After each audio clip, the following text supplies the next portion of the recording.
mbere ya byose tubahaye ikaze hano muri studio zatubyazo injiri kugira ngo tuje gusangira ijambo ry'Imana uko twabibasezeranyije. Turabakunda muri nshuti zacu kandi cyane cyane dusangiye inzira igana mu bwami bw'Imana. Niyo mpamvu tugomba kwiga iby'uru rugendo kuko hari ibintu byinshi biri mu nzira bituma bitunaniza kugira ngo tubashe kugera kuri destiny yacu. Rero muri uyu mwanya reka dusenga Imana kugira ngo tujye ijambo ry'Imana kuko twabisezeranye. Mana ugira neza, urera, urakiranuka, ntawe twagereranywa nawe. Muri uyu mwanya, muri iki gitondo tugiye ijambo ry'Imana umwanya mutoya bana tubashishe n'abaryumva igira icyo rihindura hagati ku buzima bwabo mu izina rya Yesu Kristo, amen. Reka dusome ijambo ry'Imana. Ijambo turimo twigaho mu gitabo cy'Abami ba Kabiri ibice 2 ni tugeze ku murongo wa 19. Umutwe uravuga ngo Elisa ahumanura amazi.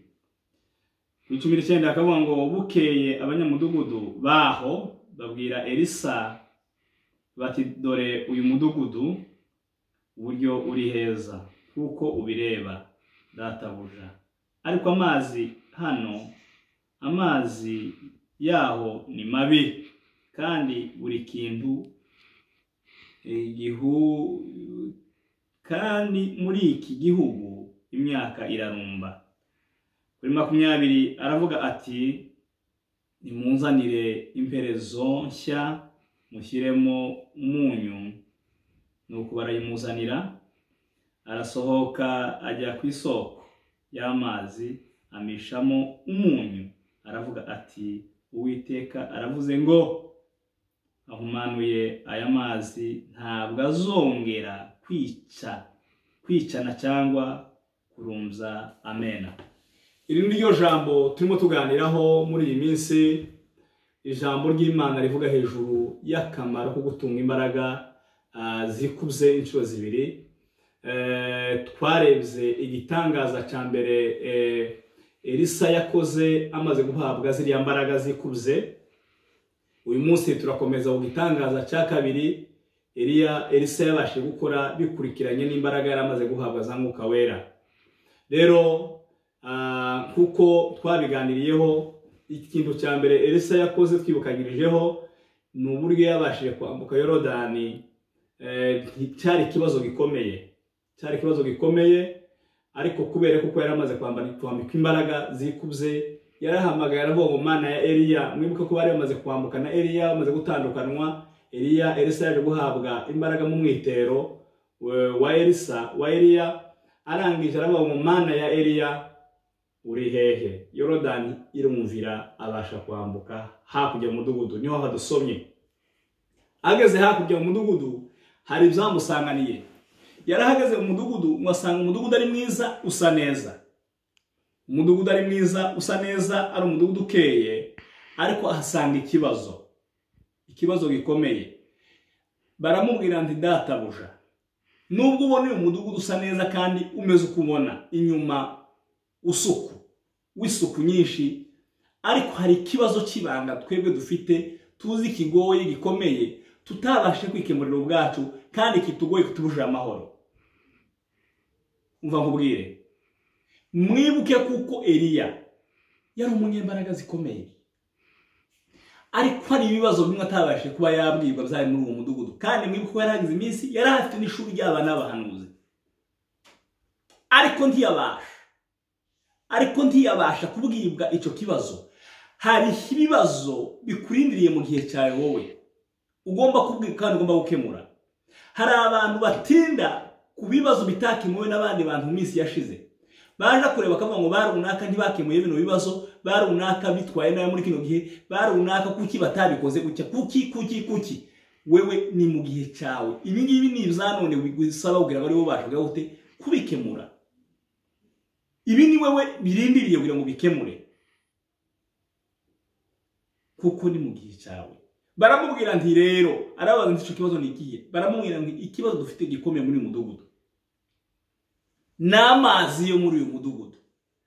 Amazi yo muri mudugudu ni mabi, arabisha kireta kandi arisha. Inka zinyanyoye ziraramburura, abagore batwite inda zikavamo, imyaka ikarumba. Hari amapfa menshi muri iki gihugu, muri uyu mudugudu, bikurikiranyije n'amazi yo muri uyu mudugudu.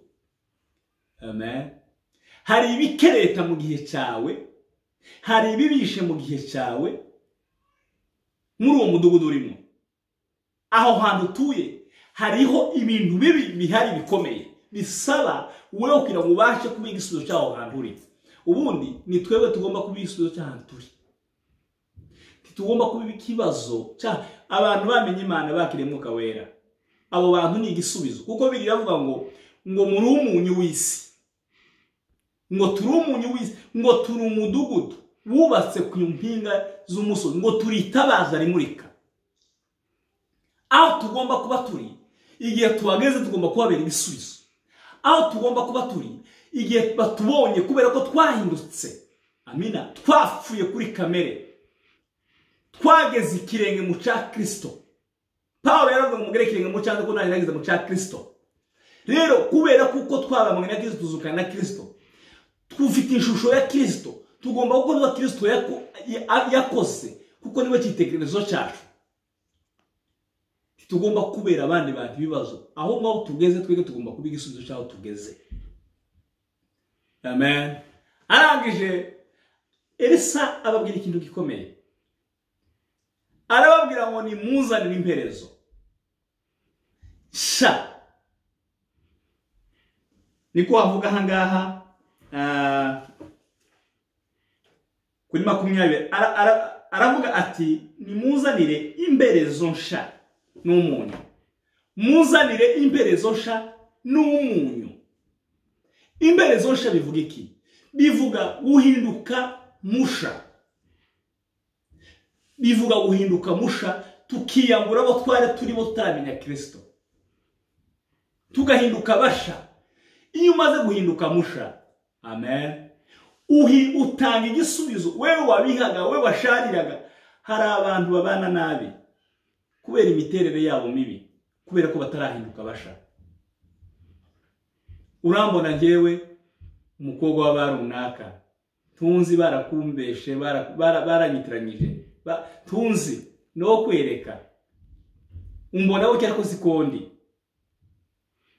Ngewe umuhungu w'abarunaka, umugabo w'abarunaka, ziza ntunga urutoki. Ya akenshi izo za kamere, iyo utarahinduka musha, ukomeza kuba uwaruriwe. Twavuze aho tugomba kuba twanyirongera tubasha guhindurwa izina n'amateka igira ubwari. Nahantu tugera tugahabasha tukihana, tugahindukira, tugahindura isekuruza. Ubu titurabo twari turi bo kera tutaramenya Kristo, ariko turibasha muri Kristo Yesu, bikurikije nuko twakiriye Yesu Kristo uhindura amateka yacu mabi. Bibiri iravuga muri Yohana ngo ufite uwo mwana ni ufite ubugingo, ufite uwo mwana ni ufite ubuzima, ufite uwo mwana ufite amahoro, ufite uwo mwana utanga amahoro. Ubu ni wotanga icyo udafite, umuntu atanga icyo afite. Mfite ubugome ntanga ubugome, ariko mfite amahoro ntanga amahoro. Amen. Arangije kubasaba imberezo nshya, bivuga guhinduka musha. Duhinduke basha muri twebwe, nibwo tuzobasha gutanga ubuzima busha ku bantu bafite ubuzima bubishe bwa kera bubi. Icyakabiri yarababwiye umuzanire n'umunyu. Umunyu ni umuti. Umunyu wihesha agaciro. Umunyu uraryoshe. Umunyu ubisha, uryoshya ibibishe. Kandi umunyu tupfa guhangagwa na buri kintu cyose. Umunyu kera nk'inyama ari gihe bazisiga umunyu ntizibore. Inyama bayisize umunyu ntibora. Rero umunyu urinda ibintu kubora. Umunyu ni ijambo ry'Imana. Umunyu ni ijambo ry'Imana. Muzanire n'ijambo ry'Imana. kandi ikindi kintu Elisa yakoze yababwiye gikomeye, yaravuze ngo muze tuje ku isoko. Tuje ku isoko. Ku isoko niho ubundi ibibazo byinshi duhura nabyo dufite byahereye ku isoko. Nubwo ufite ikibazo uzibaze mbese ku isoko ni hehe cya kino kibazo. Hari abantu bakemura ikibazo bakemurira iriya kure cyane, ariko uje gukemura ikibazo uja ku isoko ukamenya ati se bino bintu byahereye he, byahereye ukavuga aho byahereye, ugakomeza kugeza aho ikibazo kiri. Arangije Elisa icyo yakoze, yagiye mu isoko ajana imperezo nsha, ajanamo n'umunyu, aminjira mu isoko. Ngo amaze kuminjira mu isoko, ngo amazi araryoha, inka zirabyara, abagore barabyara, imyaka irera, igihugu kirarumbuka, igihugu kiraryoha. Ubundi utaraja mu isoko ntubasha kuryosha ubuzima bwa busanze n'ubuzima bwawe. Utarabasha kuja mu isoko ngo ubashe guhindura amateka yahindurire mu isoko, ubuzima bwawe buzakomera mu bihe bikurikiranyije kuko ku isoko yawe haranduye. Ku isoko haranduye. Ku isoko haranduye. Hari ibibazo bimwe duhura nabyo, ugomba kwicara ukamenya ibibazo mu miryango, ukamenya mu bisokuruza byanyu uko byari bimeze. Mu muryango wacu ni gute? Aya mateka mu muryango wacu kubera iki twebwe? Ukabaza, ukicara ukabaza mu isoko iriya kwa basokuruza bawe, kwa basokuru bawe, iriya ukabaza amateka uko bimeze, ugakurikirana kugira ngo ubashe kumenya uburyo uhanduringa ikibazo aho gihera mu isoko. Kandi mbere uburyo gukemura icyo kibazo ni ijambo ry'Imana. Niwo muti ubasha komora no kuryosha. Ijambo ry'Imana. Ijambo ry'Imana ngo ningo ikeba amugi yombi. Amen.